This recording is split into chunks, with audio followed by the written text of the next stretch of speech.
You'll be grateful I don't have slides. Can I acknowledge that we meet on the traditional lands of the Kaurna people, and we pay tribute to the elders past, present and emerging. And I know that this industry, probably more than other industries, understands their spiritual connection to the land, and I want to thank you all for the keen engagement that the resources sector has with our traditional owners, and I hope you continue that excellent work that you've been doing. I want to acknowledge Nicole Galloway-Warland, the Conference Chair of the Australian Institute of Geoscientists, and of course your session chair, and all your panel speakers, and of course make an apology for being late. It's a very, very busy time in Adelaide. As you may have noticed, every hotel room is booked out. The Adelaide 500 is back. We are doing our very best to annoy people on the roads by closing roads and having the entertainment, but I think it's a good way to see Adelaide that's vibrant, and we've turned the weather on for you as well. I just wanted to say a few words to start off with, but I'm pleased to also make an announcement today. So I think I'll get that announcement over and done with relatively quickly because I think it might interest you. I'm pleased to announce the order authorising the drilling program will be revoked for all new applications to be offered and relinquish ground through a competitive exploration release area process. Now, this area that I'm talking about has been divided into 12 blocks designed to encapsulate regions of common geology and mineralogy. This process again highlights the investments we continue to make and put into assembling pre-competitive work such as airborne surveys, drilling campaigns and field works. So what we want to try and do in South Australia is when you arrive here that we have done as much of the pre-competitive data and work as we can possibly for you. We can help you, you can use our expertise to help identify targets and access some historic data stored in all the tons of core at what I think is the world's best core library here at Tonsley. And I encourage all of you to use that as much as possible. Because we believe that the next Olympic Dam, the next Carrapateena, the next Prominent Hill, the next Kanmantoo is out there in the Gawler Craton, just waiting for that right drill hole in just the right place with an intersection to confirm your theory, your analysis that leads to a major discovery. And we want to make sure that we can share in your success. Now, South Australian exports exceeded $15 billion a year as a major proportion of outbound trade is mineral commodities. We can add to that inventory. And by adding to that inventory, we can create jobs. We can create business opportunities. We can generate royalties that fund world-class services that we have here in South Australia. It's good for our regions, it's good for our communities, it's good for our economy, and it's good for you as investors. And through South Australia's supply of copper, graphite, magnetite, we are contributing to all those other nations that are striving to decarbonise their economies and lessen the devastating harms of climate change. Now, there is a myth that is perpetuating around the globe that this striving towards decarbonisation means that there will be less mining, that the electric age that is coming upon us will not require more mining. Well, that couldn't be further from the truth. And I'm here to say from the very outset that debunking this decarbonisation myth is a very important role for policymakers and regulators to make. We don't have sufficient copper supplies to meet our decarbonisation targets. We don't have the sufficient critical minerals that we need to decarbonise the planet. We cannot meet our global targets without more mining. It's just a given. We need more mining. Governments need to invest in more pre-competitive data. We need to give a stable regulatory framework to allow that work to continue. We need to encourage investment. We need clear pathways for landholder engagement, Indigenous engagement, and land access. That needs to be done sincerely, properly, and of course, transparently. And this government is committed to that. Those of you who know me know that I am not into locking gates, but opening gates. I am not into playing to the politics of fear.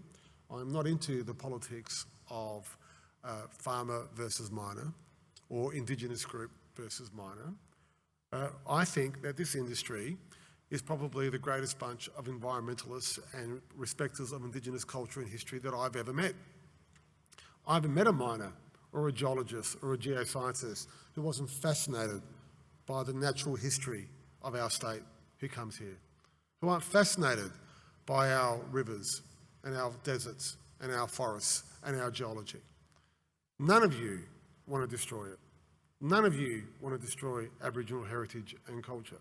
Yet, for whatever reason, this industry often gets a very bad rap, and that is unfair.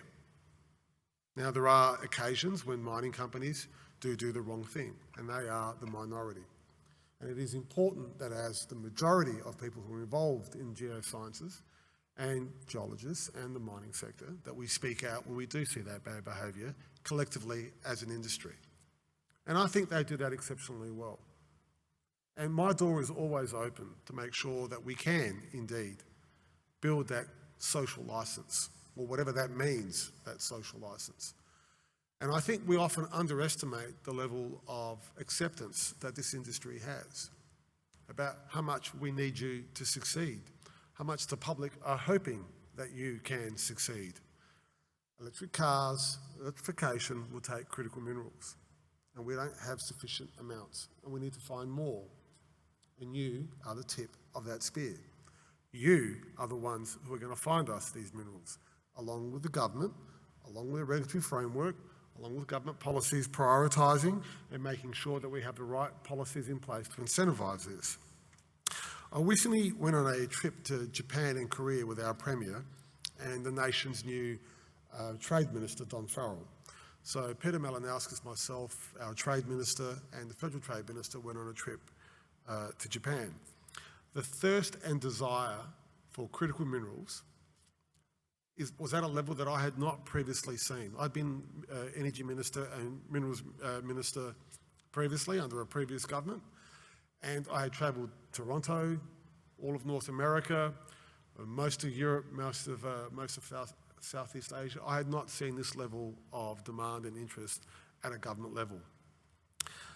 In fact, a statistic that I think is important for this industry to know, that the Bank of America and the Global Research reports estimates that we require a minimum investment of $150 billion US per year in global mining to produce the critical minerals we need to transition to net zero. $150 billion US. Now, in 2021, South Australia is doing its part. We produce enough copper to wire 3.4 million new electric vehicles and rewire 1.5 million homes. Now, this is the 19th South Australian Exploration and Mining Conference, and in that same time, South Australia have, I think, developed a reputation where we've established ourselves as a reliable supplier of copper, gold, heavy mineral sands, and of course uranium, the unspoken of commodity that we are also in search of. We have three major copper mines: Olympic Dam, Prominent Hill, Carrapateena. Of course, we've had Kanmantoo, and we have other prospects that are preparing at different stages of development. In the years ahead, we want to add graphite, rare earth elements, magnetite to those commodities as the world's battery makers and steel makers look to feedstock. We're also looking at uranium. I want South Australia to again retake its place amongst the nations, in fact the world's great uranium producers. The European Union and other jurisdictions are looking to uranium and nuclear power to decarbonise their economies. Whatever choices we've made as a community are for another debate and another time, but other communities require this commodity to decarbonise, and the South Australian Government will do all it can to incentivise and help the extraction of uranium and its discovery. And of course, we'll do the same for graphite, which is why I want to talk to you in conclusion about the government's signature energy policy, which is in fact our signature economic policy. That is the pursuit of green hydrogen. Now, we announced a roughly $600 million package at the last election just 6 months ago to build the world's largest electrolyser, to be able to use a gas-fired generator to use exclusively hydrogen and storage facility. Why? Well, about 5 years ago, we built the world's first large grid-scale battery. We were mocked. We were mocked as if it would be a tourist attraction like a big banana or a big pineapple. You come along, take photographs of and drive off. The truth is now that large-scale grid batteries are now commonplace around all jurisdictions looking to decarbonise. And in fact, they're being rolled out at different scales as community batteries or large-scale grid batteries. And they are now an economic tool that companies use to decarbonise. What fundamentally we're talking about here is storage. Green hydrogen is a form of storage. And we want to use our abundant resources. And as you can see today, it is a beautiful day in Adelaide. And 1 in 2 or 1 in 3 houses in South Australia has a minimum of 5 kilowatts on their roof. And we are producing more energy than we can use. And our political competitors decided the best use of that energy was to turn it off to not destabilise the grid rather than to build a demand at this time of day where we could store that energy and use it later. I don't know if green hydrogen will be a success. I don't know if we can export it to countries that are energy hungry. These are questions that scientists and investors will answer for us. But I do know this, we will make green hydrogen and we will make it from renewable resources, and we will make it cheaper here than it can be made anywhere else in the world.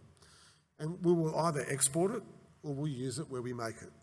We'll either decarbonise steel products, base steel products, green iron, and export that to other manufacturers so they have a base commodity that is decarbonised.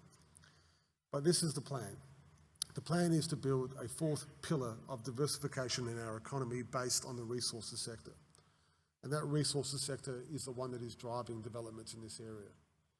So your industry is more important now than it ever has been in the history of humanity. If we cannot decarbonise, we will do irreparable damage to our planet. And I know that's a tough statement to make in a room full of geologists, but that is the fundamental view of governments around the world. And we need to make sure that we have this technology within countries that are also adherents to the rule of law, Western liberal democracies that will not weaponise these new technologies or keep them from emerging nations, where we have free trade, fair trade and the rule of law. So thank you very much for the opportunity to be here today. I really appreciate the opportunity to come along and speak to you. I think it's important that Australia remains competitive given the changes that have been made in the United States by President Biden's Inflation Reduction Act, which was recently approved. For those of you who don't know the key component in that piece of legislation that impacts us here in South Australia, I wanted to finish with this. Under that legislation, 40% of the value of the critical minerals in a battery manufactured in the United States must come from a country that has a free trade agreement with the United States. That threshold will raise to 80% by 2027. Australia is one of 20 countries with a free trade agreement with the United States. That is a remarkable incentive for our mining industry here in South Australia and a massive opportunity for our nation. Thank you very much. If you are from interstate and visiting, please enjoy the sights and sounds of Adelaide. We have some remarkable resources that aren't in the ground, some beautiful restaurants, what I think are the best food and wine anywhere in the world. You'll enjoy that all here. It does come with a price, so we expect you to spend your money while you're in South Australia. Those of you who are here from Queensland, the tall, dark bottles are wine. They're for drinking slowly and enjoying with a nice fine piece of South Australian beef or South Australian lamb or South Australian seafood. Thank you very much.